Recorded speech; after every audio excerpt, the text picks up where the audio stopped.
Ito ay hango sa totoong buhay na nangyari noong July 2020 hanggang July 2021. Matapos ang napakahabang lockdown dahil sa COVID-19, si Jake at si Victoria ay excited na naghahanda dahil magka-camping sila kasama ang tatlo nilang maliliit na anak sa isa sa mga pinakamagandang bundok sa Sierra National Forest sa California. Hindi na makapag-antay umalis yung mga anak nila pati silang mag-asawa dahil sa ilang buwan nilang inantay at pinlano yung araw na yon matapos ang napakahabang lockdown na hindi sila makalabas. Kaya't excited na silang umalis at nag-drive na si Jake papunta sa bundok. Pero bago pa man sila makarating dun sa destinasyon nila na tinatawag na Sharay Peak, yung tatlo nilang anak sa likod ng sasakyan ay nagrereklamo na dahil nagugutom na daw sila. Kaya naman naghanap si Jake ng patag na lupa na pwede niyang pagparadahan ng sasakyan nang pati sila ay makakain na din. At hanggang nakarating sila sa isa sa mga stopping point ng bundok kung saan sila pumarada. Naghahanda na si Jake at si Victoria sa mga kakainin ng mga bata nang hanggang narinig nila yung isa sa mga anak nila na nagsasalita. Nung tinignan nila ay nakadungaw ito sa isa sa mga bukas na bintana sa likod ng sasakyan.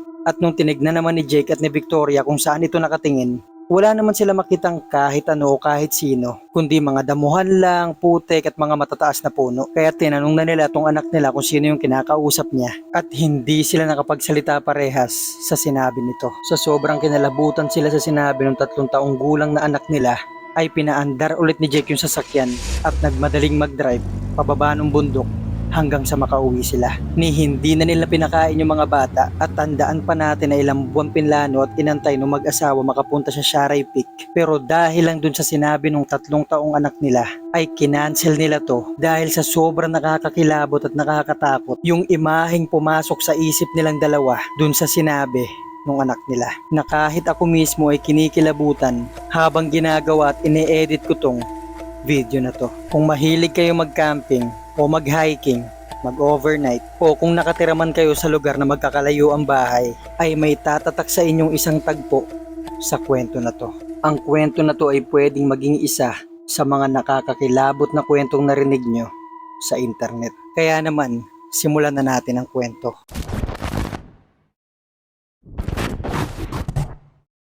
Noong early March 2020 ay inannounce ng World Health Organization na mabilis kumalat itong COVID-19 at isa na nga itong pandemic. Ang ibig sabihin nito ay kumalat na yung virus na to sa iba't ibang bansa at mabilis pa na kumakalat sa buong mundo. Matapos nga nila inannounce to noong March 11, 2020, marami na mga leader ng bansa nagpaalala sa mga nasasakupan nila na magstay muna sa kanya-kanya nilang bahay at wag na munang lumabas.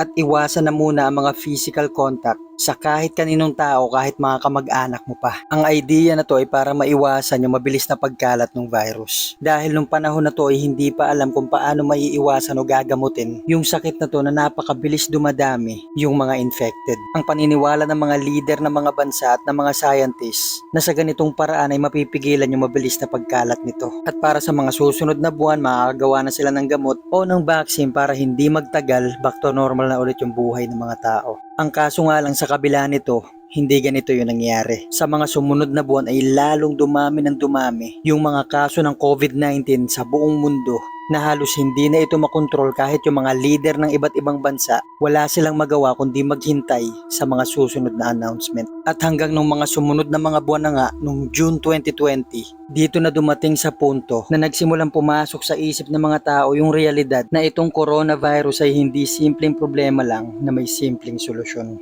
At mukhang magtatagal nga ito hindi lang ilang linggo, hindi lang ilang buwan o ilang taon.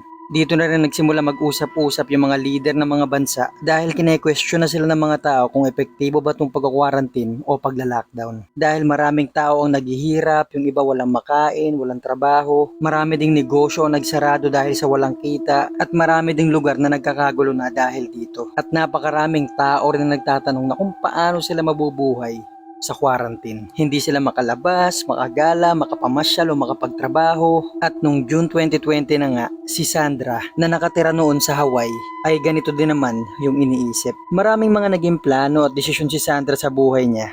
Kaso nga lang hindi sumasang-ayon sa kanyang tadhana. 2 beses kinasal si Sandra at parehas itong hindi naging maayos at parehas din namang nauwi sa divorce. At sa 2 relasyon na to ay hindi rin nagkaanak si Sandra.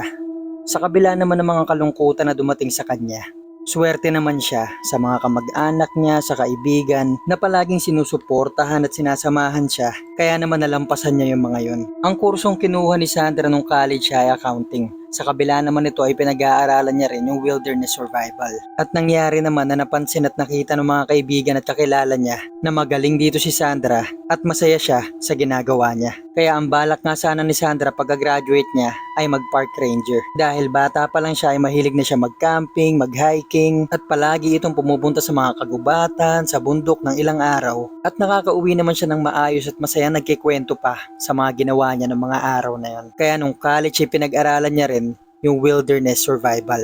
Kaso nga lang hindi sumang-ayon sa kanya yung oportunidad. Pagka-graduate niya, hindi siya naging park ranger, kundi naging accountant. Though maganda naman yung kinikita niya, maayos naman yung buhay niya, kaso nga lang minsan sa sobrang busy niya ay nawawala na siya ng oras sa mga bagay na gusto niyang gawin. Yun nga yung pag-hiking at pagka-camping. At hanggang dumating na nga nung June 2020 nung kasagsagan ng COVID-19, nung mga panahon na to ay accountant nga si Sandra, ay nakita niya bilang oportunidad itong pandemya para gawin yung bagay na gusto niya. Yun nga ay ang mabuhay sa kagubatan at sa kabundukan. Bukod sa magagawa niya yung bagay na gusto niya, masusunod niya rin yung pinapatupad ng gobyerno na iwasan ang mga direct at physical contact sa mga tao. Kaya naman nag-asikaso na kaagad si Sandra. Iniwan niya yung buhay niya sa Hawaii at lumipad papuntang California. Matapos ang napakahabang proseso at quarantine ay nakarating din siya dito. Nag-asikaso kaagad siya, namili ng mga gamit at noong June 26, nagpaalam na si Sandra sa mga kamag-anak niya na magka-camping at mag-hiking na muna siya sa Sierra National Forest ng ilang araw o ilang linggo basta't ko-contact na lang siya pabalik sa kanila kapag nakauwi na siya. At napagdesisyonan nga ni Sandra mag-camping sa Johnson Meadows. Isa ito sa napakagandang lugar sa Sierra National Forest. Napakalinis, matataas na puno, puro green yung nakikita mo sa paligid, talagang purong kagubatan na siyang matagal nang hinahanap ni Sandra. At sa likod pa ng makakapal na punong nakikita niya ay ang Sierra Mountains. Ang kaso nga lang sa kabila ng kagandahan ng Johnson Meadows ay isa rin ito sa kinukonsidera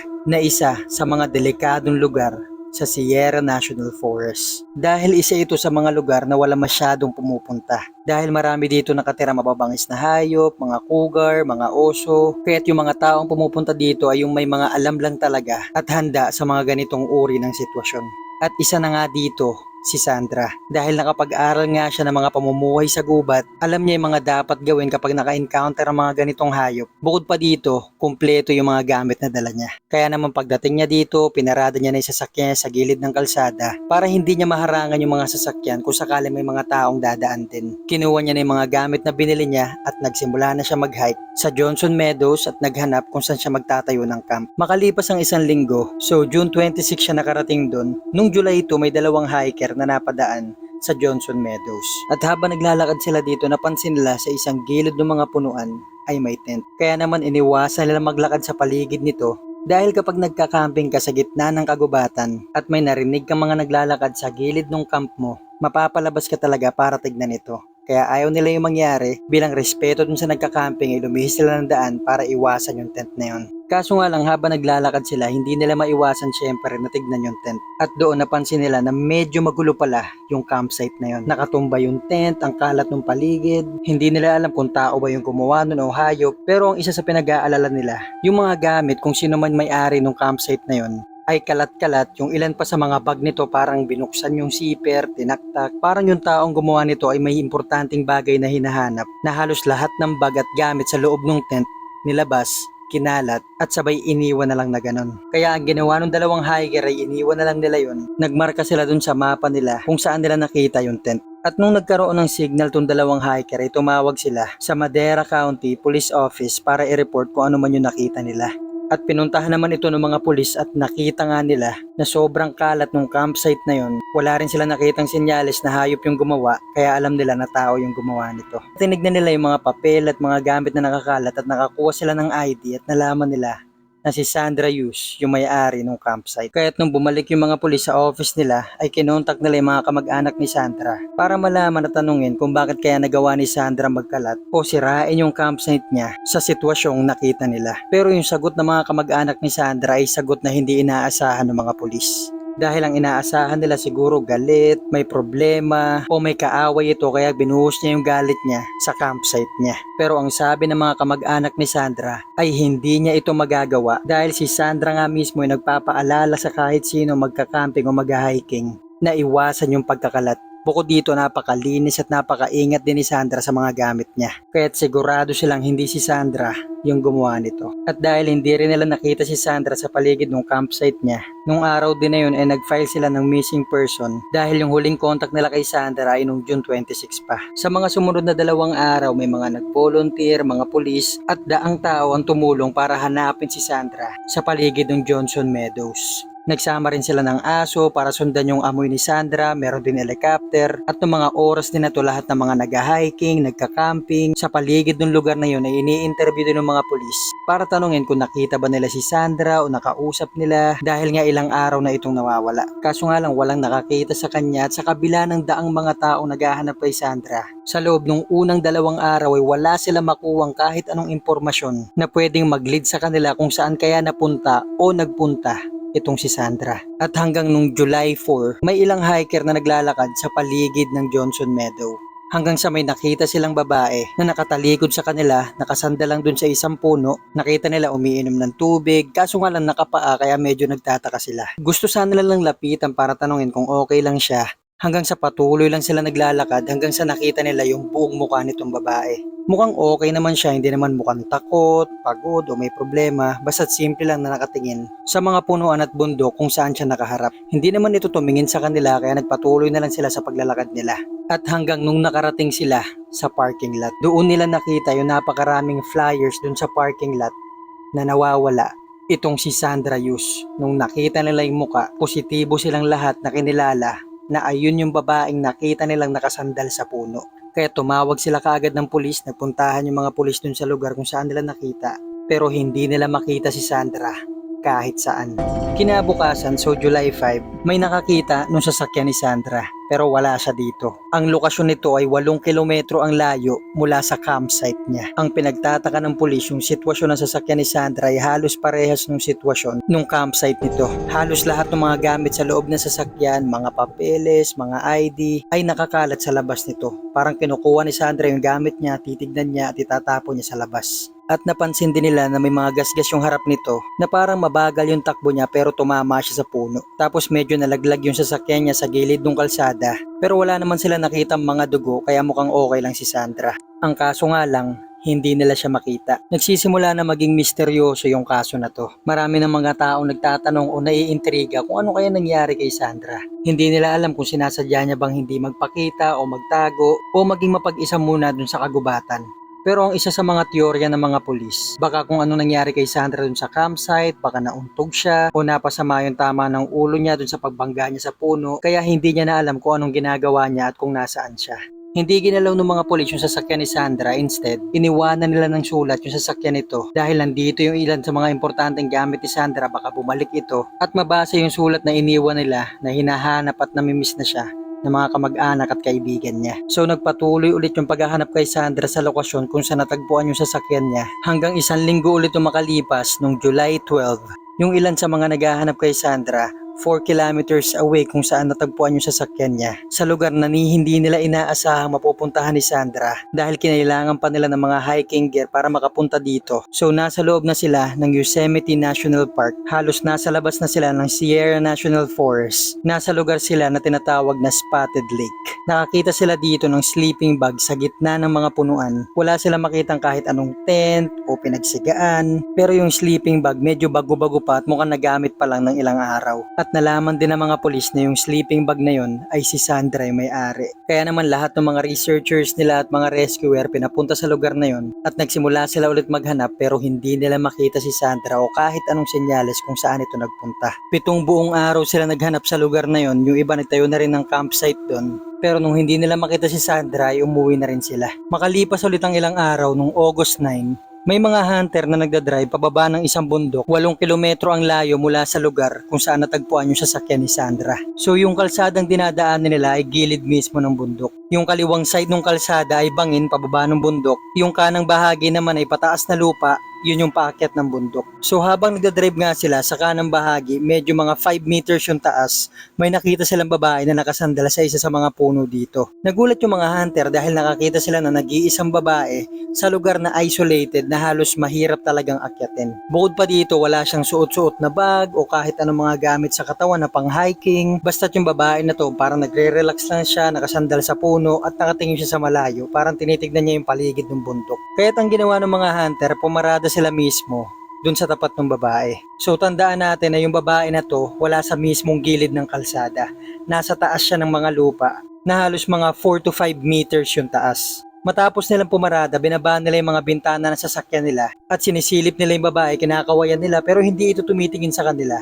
Basta't nakatingin lang to, palinga-linga sa paligid ng bundok na parang hindi sila nakikita. Makalipas yung ilang segundo na kumakaway sila, naisip nila na umalis na lang. Hindi nila alam kung anong ginagawa ng babae na to. Pero mukha naman siyang okay, hindi naman siya mukhang may sakit o kung ano man. Basta't mukhang nagre-relax lang to. Ang naisip nila siguro may campsite to, may mga kasama siya doon. Kaya wala siyang dalang mga gamit, kaya nag-drive na sila pababa ng bundok. At hanggang sa nakarating sila sa isa sa mga parking lot ng restaurant kung saan nakita nila yung mga flyers ni Sandra Yus na mahigit 1 buwan nang nawawala. Agad-agad ay tinawagan nila yung Madera County Sheriff's Office na positibo silang nakita itong si Sandra Yus sa gilid ng bundok. Kasama yung mga hunter at yung mga pulis, nagpuntahan sila ulit sa lugar na yon. Pero gaya ng mga nauna, wala silang makitang Sandra doon o ni kahit senyales na nagpunta siya doon o kung saan ito nagpunta. Makalipas ulit ang ilang araw nung wala silang makita ay itinigil na nila yung paghahanap kay Sandra. Noong mga panahon na to, inihahanda na ng mga kamag-anak ni Sandra at ng mga pulis na baka hindi na nila makita si Sandra ng buhay. Dahil tandaan nga natin maraming cougar o oso sa lugar na to. Bukod pa dito, nakapaa siya naglalakbay, wala siyang kahit anong equipment na pang hike o pang camp dahil lahat ng yun ay iniwan niya dun sa sasakyan o kaya dun sa campsite niya na ilang kilometro yung layo. Hindi alam ng mga pulis pati ng mga kamag-anak ni Sandra kung bakit niya ito ginagawa na naglalakad dito ng kilo-kilometro layo na wala man lang gamit na dala o ni pagkain at kung paano siya nakapaglalakbay ng mga ganong distansya. Tandaan natin sa bundok, napakahirap at napakabagal ng paglalakbay dahil pataas baba yung mga daan dito, may mga mabato, may maputik. Bukod pa dun, ang daan sa bundok ay hindi diretsong daan kundi pa zigzag. Kaya hindi rin maiwasan ng ibang tao na magbigay ng kani-kanilang teorya. Matapos nito, nung August 9, nung huling nakita si Sandra dun sa gilid ng bundok, naging isa na ito sa mga naging cold case. Kaso nga lang, 1 taon ang makalipas. Noong July 2021, may isang nakakakilabot at nakakatakot na pangyayari na muling bumuhay sa kwento ng pagkawala ni Sandra Yus. Bago ko ituloy itong kwento, gusto ko muna magpasalamat sa mga walang sawang nanonood ng mga videos na to. Marami tayong viewers sa TikTok, umaabot ng 20,000, 100,000 up to million views. At marami rin nagsasabi na mag-upload pa daw ako ng madami. At marami rin nagtatanong na kung minsan ang tagal ko mag-upload. Sa totoo lang, gustong gusto ko itong gawin ng full time. Kaso nga lang, wala pa tayo masyadong viewers sa YouTube. Halos lahat ay nasa TikTok. At sasabihin ko sa inyo guys na sa TikTok views, wala kaming kinikita na kahit magkano. Naiintindihan naman natin na mas convenient talagang panoorin yung mga content sa TikTok. Pero kung gusto mo akong suportahan at samahan sa pagpapalago ng content na to, please subscribe to my YouTube channel. Nandun lahat yung mga full videos nito. Huwag nyo kalimutan mag-like, mag-comment, at i-click ang notification bell para ma-notify kayo tuwing mag-a-upload ako ng videos. Yun lang guys. Ituloy na natin ang kwento. Matapos nito, nung August 9, nung huling nakita si Sandra dun sa gilid ng bundok, naging isa na ito sa mga naging cold case. Kaso nga lang, 1 taon ang makalipas. Noong July 2021, may isang nakakakilabot at nakakatakot na pangyayari na muling bumuhay sa kwento ng pagkawala ni Sandra Yus. Miyerkules yun, July 21, 2021. Si Jake Gorba at yung asawa niya si Victoria ay naghahanda dahil sa wakas ay makakapag-camping na sila kasama yung 3 nilang makukulit na anak sa Sharay Peak. Kaya naman sumakay na silang lahat at masaya nag-drive si Jake papunta dun sa bundok na kailangan nilang puntahan. Hanggang nung nasa kalagitnaan na sila ng bundok, nagsimula na magreklamo yung 3 nilang anak na nasa likod dun sa sasakyan na nagugutom na daw sila. Ayaw na sanang huminto ni Jake dahil malapit na naman sila dun sa destinasyon nila. Kaso nga lang mukhang gutom na talaga tong tatlo at makukulit na, kaya nung nakakita siya ng stopping point ay pumarada na muna siya dito para makakain yung tatlo at makakain na rin sila. Makalipas lang ilang minuto habang hinahanda ni Jake at ni Victoria yung kakainin nila, ay narinig nila yung isa sa mga anak nila na si Kaden na 3 taong gulang na may kinakausap. Nung una hindi nila maintindihan yung sinasabi nito, kaya nilingon nila at nakita nila tong si Kaden na nakadungaw dun sa isa sa mga bintana sa likod dun sa sasakyan na nakabukas. Tinignan nila kung saan ito nakatingin at kung sino yung kinakausap, pero wala silang makitang kahit sino o kahit anong unusual doon sa lugar na tinitignan nitong bata. Kaya mula sa labas, binalik ni Victoria at ni Jake yung tingin nila kay Kaden at tinanong nila kung sino yung kinakausap niya. At mula sa pagkakatingin ng bata sa labas, ay lumingon naman ito pabalik kay Jake at kay Victoria at nagsalita itong may babae dun sa damuhan na nangangailangan ng tulong. Kaya't nagmadaling binalikan ng tingin ni Jake at ni Victoria kung saan nakatingin itong bata, pero wala talaga sila makitang kahit ano dito o kahit sino na pwedeng magpaliwanag dito sa sinasabi ni Kaden. Kaya't nagsalita si Jake, wala naman kami nakikita, saan mo nakikita yung babae? At nagsimulang tinuro ni Kaden kung saan yung tinutukoy niya, pero wala talaga makita yung mag-asawa kung ano yung tinutukoy nito ni Kaden. Ang dinagdag pa nito ay hindi ito makapagsalita, kaya kailangan nating siyang tulungan. Ang ginawa ni Jake, lumabas siya ng sasakyan, pumunta siya dun sa bintana kung saan nakasilip si Kaden at tinanong niya, saan mo nakikita yung babae? Tinuro ulit nito yung tinuturo niya kanina, kaya naglakad si Jake papunta dito. Pagkarating doon ni Jake, palingon-lingon siya kahit saan ay wala talaga siya makitang kahit ano. Pagbalik niya ng tingin doon kay Kaden, tinuturo nito na nasa harap niya na daw yung babae. Tumayo yung balahibo ni Jake dahil alam niya sa sarili niya wala talagang kahit ano kahit sino doon sa harap niya. Kaya't ang ginawa niya ay dahan-dahan siya naglakad papunta kay Kaden doon ulit sa bintana at tinanong niya kung anong ginagawa nitong babae. Ito yung mismong sinabi ni Kaden. Hindi daw makapagsalita itong babae. Nakasubsob yung mukha nito sa lupa at yung mga paa nito ay nakastraight pataas sa hangin. Kailangan daw nila tong tulungan dahil patay na daw tong babae. Nagtayuan lahat ng balahibo ni Jake at ni Victoria sa sinasabi nitong 3 taong gulang nilang anak. Hindi na nagsalita si Jake, hindi na siya lumingon.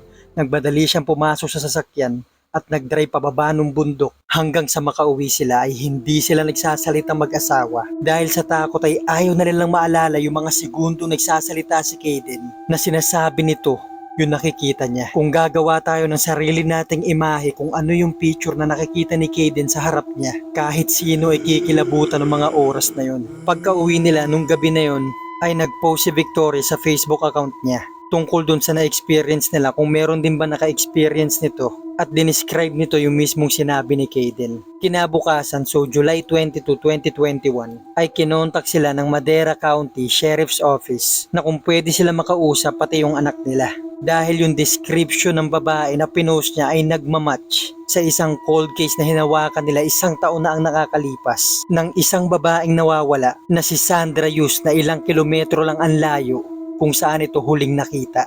Kaya't nagpuntahan kaagad tong mga pulis sa bahay nila. Kinausap nila si Jake, kinausap nila si Victoria, at kinausap nila yung 3 taong gulang na si Kaden. Pinakitaan nila ito ng maraming picture ng iba't ibang babae at nagturo ito ng 3 picture. At yung 3 picture na to ay picture ni Sandra Yus. Kahit mismo yung mga pulis, mga officer nila, mga nakatataas sa kanila, ay kinilabutan nung narinig nila yung kwento na to. Tinanong nila ngayon tong si Kaden kung ano yung nakita niya sa damuhan na yon. Ang sabi niya, may babae dito nakasubsob yung muka, hindi ito makapagsalita kasi patay na. At yung 2 paa nito ay naka-straight pataas, naka-black t-shirt ito, naka-blue na jeans, wala itong sapatos at kulay blue yung buhok. Dito ay lalong naging positibo yung mga tao na si Sandra Yus yun. Dahil way back nung June 26, 2020, bago magsimula si Sandra mag-hike nung araw na yon, ay kinulayan niya yung buhok niya ng kulay blue.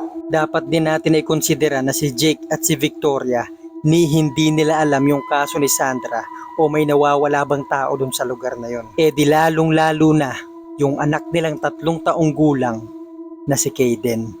Hanggang ngayon ay hindi pa rin nakikita si Sandra kung saan siya napunta at kung anong nangyari sa kanya. Mga tanong mula nung 2020 ay hindi pa rin nasasagot.